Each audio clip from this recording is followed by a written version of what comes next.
Hello friends, welcome to our channel.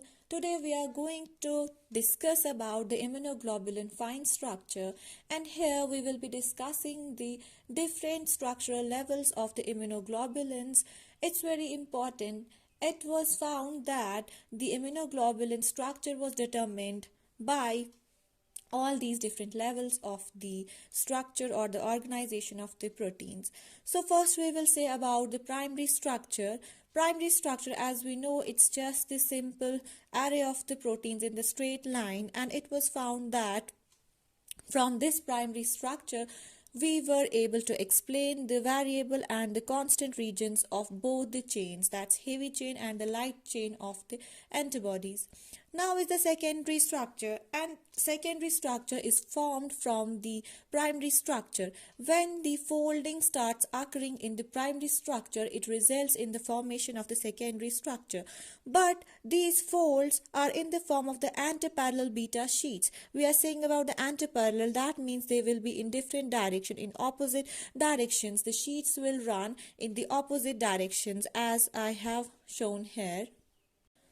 Let's come to the third structure, that's the tertiary structure. From the tertiary structure, we were able to know about the domains. That means, what are the domains? These are the compact structures that are formed by further folding of the chains. For all the four chains undergo more folding and they result in some compact structures. Those compact structures are known as the domains, and one domain or one globular domain is connected to the another neighboring globular domain by continuation of the polypeptide chain that lies outside the beta pleated sheets. So in tertiary structure, we are talking about the domains that are formed due to the further folding of the secondary structure. This is the tertiary quaternary structure, that's the 4-degree structure, and it's formed when heavy chain domains and light chain domains interact with each other. Their interaction is masked because due to their interaction, functional domain is formed, and functional domain is very important because it enables the molecule to specifically bind antigen at the same time. And moreover, it doesn't only initiate. We have already discussed in the first lecture that antibody have two important functions. First is that it has to bind to the antigen, and this binding activity comes from the functional domain. Second, we discussed that it has to mediate some effector functions that we discussed, the opsonization, the cellular cytotoxicity, and the rest of the functions, activation of the complement system. We have already discussed that in previous lectures.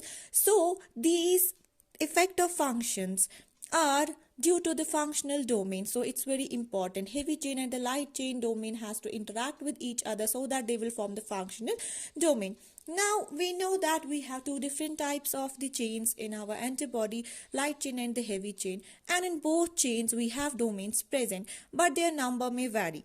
Let's discuss about the light chain domains. Light chain domains are, in case of the, if we will talk about the variable region of the light chain, there is only one domain present. Let's see the constant region of the light chain, there is again only one domain present. Now let's come to the heavy chain domains. The variable region of the heavy chain consists of only one domain, whereas the constant region of the heavy chain comprises of either 3 or 4 domains. And these are denoted here: CH1, CH2, CH3, CH4. It depends on the antibody class. In the next lecture, we will be discussing about the immunoglobulin fold. It's very important. So stay tuned. Thank you for watching our videos.